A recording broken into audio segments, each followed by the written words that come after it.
Yashidam Shitimandalam Bhagavatonam Tamurte Sahasra Shirsa Ikasminiva Shirsani Driyamanam Siddhartha Eva Lakshyate. Shukadev Goswami continued, this great universe situated on one of Lalitanatha Dev's thousands of hoods appears just like a white mustard seed. It is infinitesimal compared to the hood of Lord Ananta. Text 3. Yasya havaidam kalino pasan diirshaton marsha viratita vichiram brahmat bruvan tarena sankashano namarupra hadasha vyuhash rakshas trishikam shulam utam vayanu tishtat. The time of devastation when Lord Anantadev desires to destroy the entire creation, he becomes slightly angry. Then from between his two eyebrows appears three-eyed Rudra carrying a trident. This Rudra, who is known as Sankarshan, is the embodiment of the 11 Rudras or incarnations of Lord Shiva. He appears in order to devastate the entire creation. Purport: in each creation, the living entities are given a chance to choose. In each creation, the living entities are given a chance to close their business as conditioned souls. When they misuse this opportunity and do not go back to Godhead, Lord Sankarshan becomes angry. The 11 Rudras, expansions of Lord Shiva, come out of Lord Sankarshan's eyebrows due to his angry mood, and all of them together devastate the entire creation.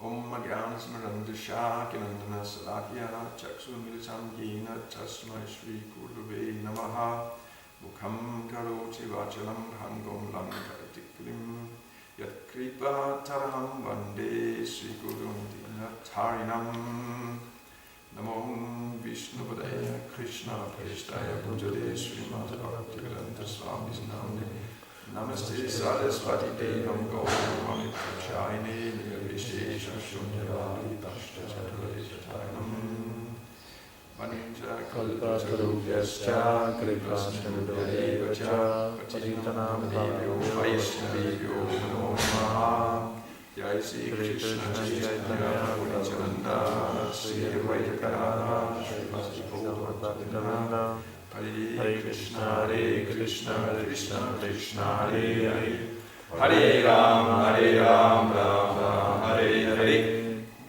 So, a few interesting points of information given in these verses we just read here today. One is that this universe is resting on the hood of Lord Ananta, and we hear how it is resting on his head, just like if a mustard seed is resting on our head. That's actually the relative relation between the head of Lord Ananta and the universe. Mustard seed is, we all know mustard seeds. We use mustard seeds and chances. And one mustard seed in itself is insignificant. You take a whole handful, and how many mustard seeds do you have in a handful of mustard seeds? A few hundred thousand? But it's a lot of mustard seeds. One mustard seed is insignificant. And if you place one mustard seed on your head, you don't even notice it. So that's actually how Lord Ananta, his relationship to the universe is insignificant. He doesn't even notice it's there, but he is holding it up by his power. So, Prabhupada explains in the 9th canto, 9th chapter of Bhagavad Gita, in relation to how Krishna is maintaining this universe here. He says, Maya Tamidam Savam Jagata Vyakti Murtinya Matstani Savabhutanina Chaham Teshva Vastita, that by me in my unmanifested form this entire universe is pervaded. All beings are in me, but I am not in them. And so that verse and the next verse explains something about Krishna's relationship to the universe. He is all pervading. Everything is being maintained by him, but still, he is not part of the universe. And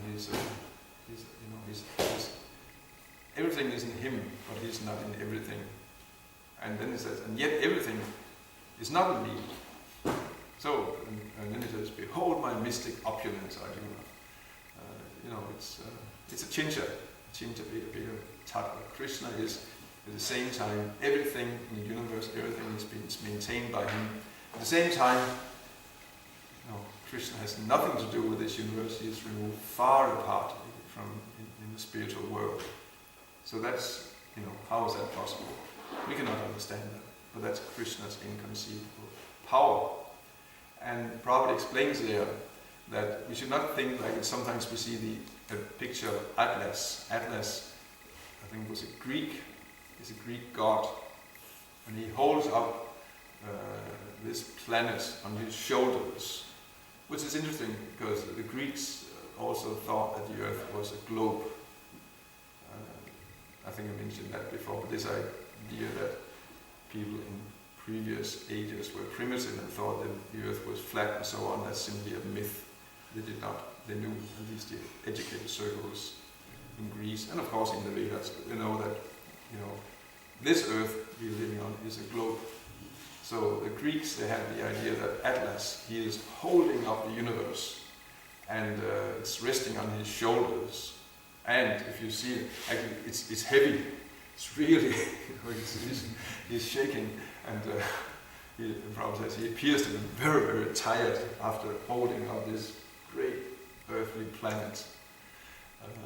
So that's Atlas. But Prabhu says we should not think, entertain the idea this is how Krishna is upholding the universe, that it is anyway, that it takes any endeavor or it's strenuous for him to hold up the universe. No, it's resting on Lord Anantadev's head, who is just an expansion of an expansion of Krishna, and Lord Anantadev doesn't even notice it's there. That's how insignificant this universe is. It doesn't require an endeavor by Krishna. Therefore also Krishna says, Atava Bhavanaitena Kim Yatina Tavajana Vistabhyaham Dam Kritsnam Ekam Sena Stitolyaga. Just by a simple fragment of my splendor, this whole universe is being maintained. It's just, a fragment of Krishna's power and splendor is holding up this whole universe. So we can understand how insignificant we are, because we think this universe is very, very great. From our perspective, it is incredibly great, but from Krishna's perspective, it's insignificant. So that is one point that we can hear from here. How, and of course, this gives some information about how the universes are being held up. Exactly, I don't have a completely clear idea about Lord Anantadev. Of course, we hear he's in the bottom of the universe, and also he's holding up the universe. And I think you have to contact or consult with Sariputa's writings in order to actually completely understand. Does he discuss the position of Lord Anantadev in the book that you're reading right now? Not read so much. Okay. So,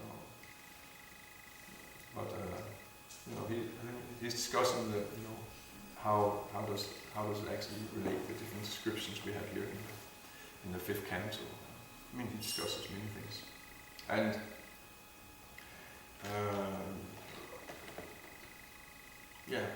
and then we hear in the second verse we just read how at the time of devastation, of annihilation, then Lord Ananta, as one thought was interesting, that he desires to destroy the entire creation and then he becomes angry, which shows that it's actually not controlled by his anger, it's not controlled by his mind.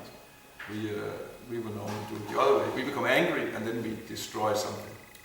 But here, Lord Anantadev is the other way around. No, the creation needs to be destroyed. Then he becomes angry. That's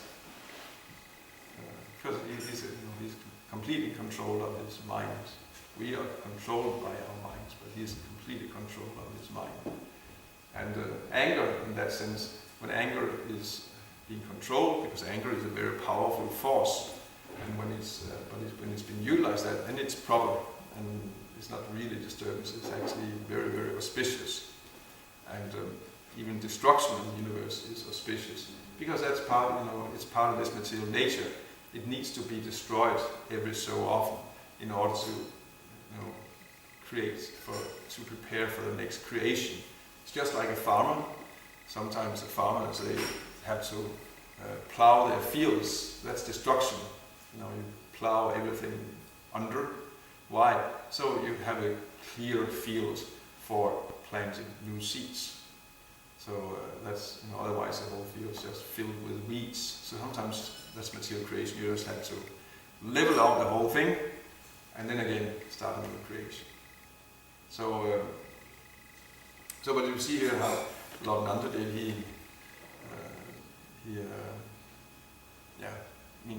he uses his anger, he's in control of his anger, and that's actually proper. We know Prabhupada could be extremely angry sometimes, but devotees report also that. But it was just something he utilized. It was not a show. He was really angry when, for example, devotees when they were not cleaning properly. Prabhupada became so angry to see dirt. He became angry to see things being wasted, and generally his disciples and devotees, if they were just behaving irrational or spaced out or not using any common sense, and so then Prabhupada would sometimes become angry. One time after, where was that? He was after a lecture, he would walk up some stairs, he was living up on the first floor, and he had been chastising those, he was so angry, he went up and he just said, "Oh, you're so useless." And then he just but his servants also told that, after that, when Prabhupada went angry, then 2 minutes later he would be sitting talking about something completely peaceful. There was not abuse in that sense, but he was, when it was necessary, then he would be angry to chastise, and purpose was served, and then he didn't bear any grudge, and he was not out of balance, and he didn't become angry because he couldn't control, or he didn't chastise anyone because it was they couldn't, just because he has to vent his frustration on someone. That's I know that from my own experience, with all respect, my parents. I mean, I had my mother and my father, and my father is still a very self-controlled person. So, I mean, he very rarely got angry, and when he got angry, and we were chastised and like that, then full respect, we immediately accepted, because he didn't get angry without reason. He had a reason. We had done some nonsense. Then he was angry. But my mother was not such. She was more emotional. So sometimes she was angry because she was just frustrated, and she had to vent her anger on us. But then we didn't have the same respect. So that's. I mean, we have to. If we want to be effective, we cannot just be angry at someone because of our frustration. It's something that one tends to. One is frustrated like that, so then one has to go and just yell at someone or kick something and like that. But that's a symptom of an uncontrolled person. And that's not. And that's material. But anger, a self-controlled person, someone who utilizes anger for a certain purpose in Krishna service and so on, that's actually transcendental. And it's of course a delicate thing. Anger is a delicate force to deal with because it's so powerful. And that means when it's powerful, it can be very dangerous if it's used improperly, but on the other hand, very effective if it's used properly. And the thing is that we have to use things in Krishna service. That's one of the principles. We cannot just never be angry, or that's not possible. We are persons. We have feelings. They're real. So my Vada approach is to just suppress everything and deny they're there and say this is just material. But no, it's not like that. It's feelings are real, but they have to be they just have to be used properly. Then actually then they are transcendental. Used improperly, then they have material quality. Many, of course, have the misunderstanding that sadhu is someone who always has a smile and is always peaceful, and no matter what, he's always just smiling. He never gets angry, and therefore also sometimes Prabhupada was hard to understand for common people, because Prabhupada on occasions got angry, even in public forum. There's one instance, in a big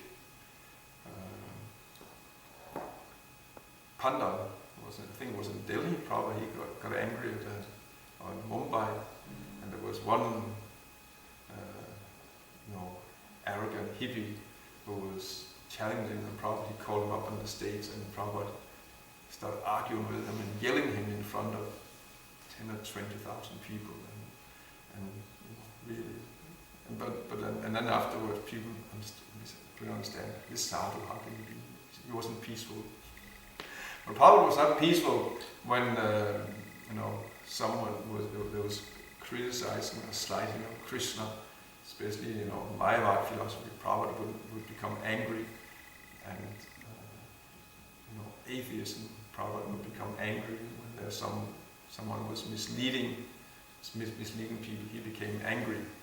Just like also Bhaktisiddhanta Saraswati Thakur, he would become angry, but he was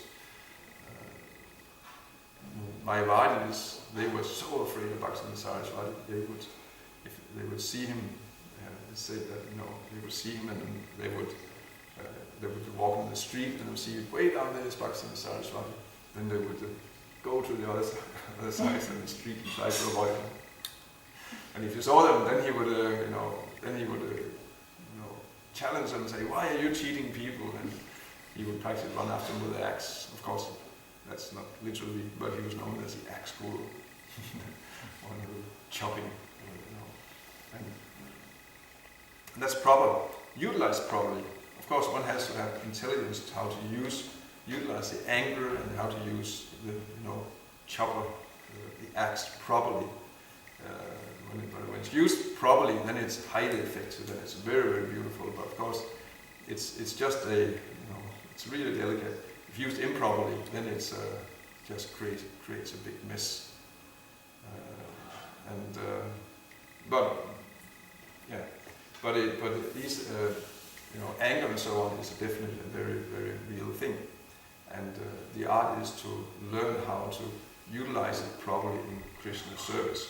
So here we see Sankirtan or Anantadev. Anantadev uses his anger when it's time to create, when it's time to destroy the creation. When he decides to become angry, and he's angry at the conditioned souls. They've been given so many chances to become, to come out of the material world, and go back home, back to Godhead. They've been given again and again and again. It's the creation from our perspective lasts incredibly long. Of course, from Anantadev's perspective, it's just like a lightning flash. But within that period when the universe exists, the souls are getting so many chances. They are in lifetime after lifetime. Again, Krishna is just here. They are. Prabhupada explains in Bhagavad Gita how merciful Krishna he is. He gives us food. He gives us a body. It's given by him. He gives us, and then he gives us food. And not only does he give us food, he's also there digesting the food. He comes out, and then because we cannot digest it on our own power, so he also digests the food for us. He's within the heart, situated as a super soul, and gives us knowledge. He gives us remembrance. He causes us to forget. He has given us the Vedas. He's given so many opportunities, so many chances. And it keeps on. If we don't utilize it in this lifetime, okay, next lifetime, next lifetime, next lifetime.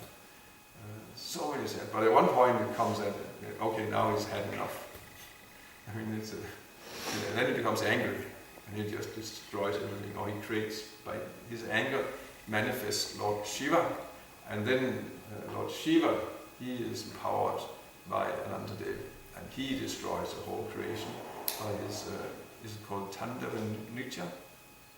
Is that the Sanskrit term? Dance of destruction.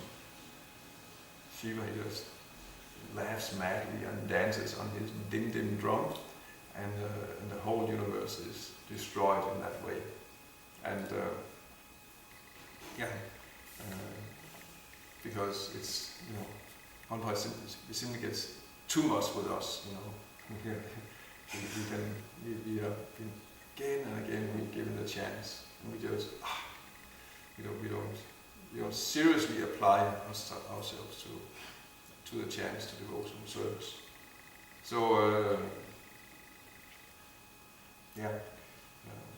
of course we hope we don't test Krishna's patience to that point. But it's when one has been given an opportunity, a golden opportunity, a chance, and so Krishna has provided so much. Then it's kind of we are obliged to actually take advantage of it. Intelligent to take advantage of it. We should take advantage of it to solve our real problems in life.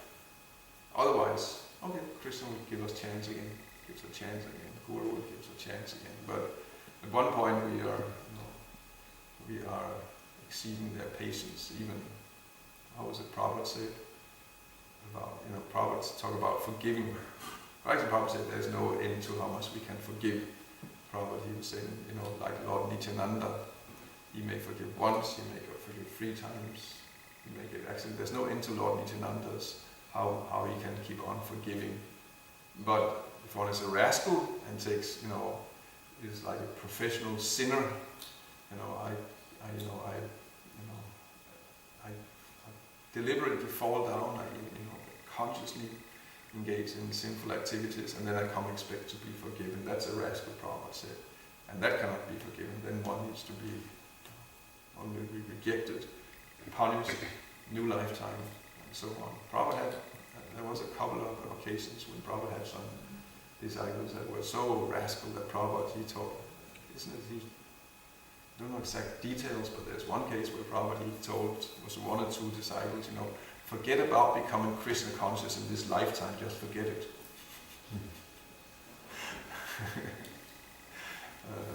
So they were rascals are also attracted to this movement sometimes. So we should not be that category, but we don't want to be rascals. Rather, why should we? Because being rascal is not nice. It's actually misery and suffering all the way.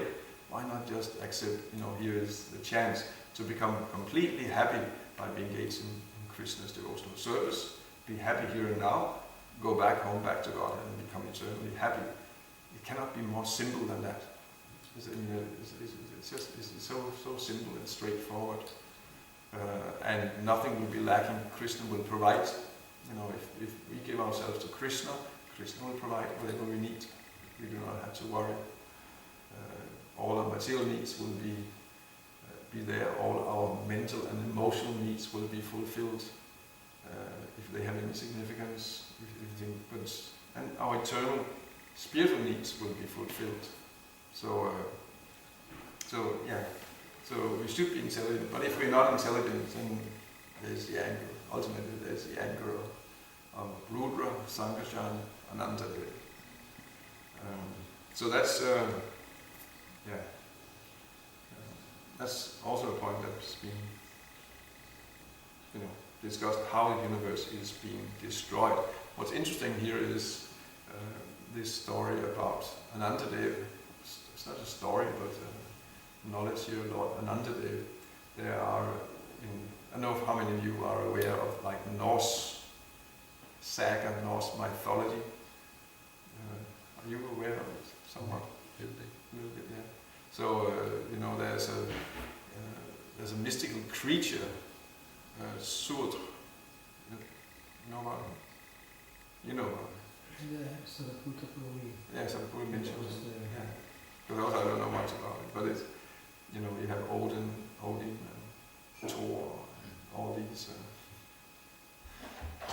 gods, but it's described also like in the end. I mean, and there's not much description about in Norse mythology but there is a creature, Surt, who somehow exists in the bottom of the universe, and he becomes